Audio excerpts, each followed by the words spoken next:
সকাল সকাল ঘুম থেকে উঠে প্রতিদিনের মতো আজকেও কাজকর্ম সেরে নিলাম। সেরে আমি স্নান ধান করে পুজোটাও সেরে নিলাম, কেননা ওটা একটা আমার কাছে বড় হেডেকের কাজ। কেননা পুজোটা যদি দেয়া হয়ে যায়, আমার মাথা থেকে বড় চিন্তাটা নেমে যায়। মনে হয় যাক, বড় কাজটা অন্তত হয়ে গেল। তারপরে তো আবার শুরু হয়ে যায় এই যে নিত্যদিনের একই কাজ, রান্না বান্না।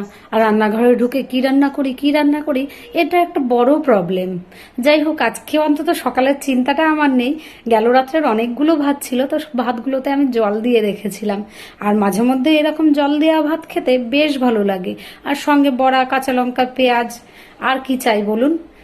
আর সঙ্গে যদি একটু মুড়ি ডাল নেওয়া যায়, তাহলে তো ব্যাপারটা আরও জমে যায়। যাই হোক, অত কিছু ভেবে লাভ নেই, সামনে যেটা আছে সেটা দিয়েই সকালের ব্রেকফাস্টটা আমরা সেরে ফেলি। ওদের সবার খাওয়া হয়ে গেছে, আমি হলাম সবার লাস্ট।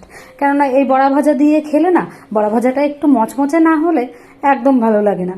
মাঝে মধ্যে নর্মাল রুটিন থেকে বেরিয়ে একটু আলাদা কিছু করতে হয়। এই যে ধরুন, যেমন পান্তা ভাতটা, এটা তো সচরাচর খাওয়া হয় না, হঠাৎ ভুল ভবিষ্যতেই খাওয়া হয়। যখন অনেকটা ভাত থেকে যায় তখনই একমাত্র খাওয়া হয়। আর তার সঙ্গে বড়া, কাঁচা লঙ্কা, কাঁচা পেঁয়াজ হলে তো আরও জমে যায়।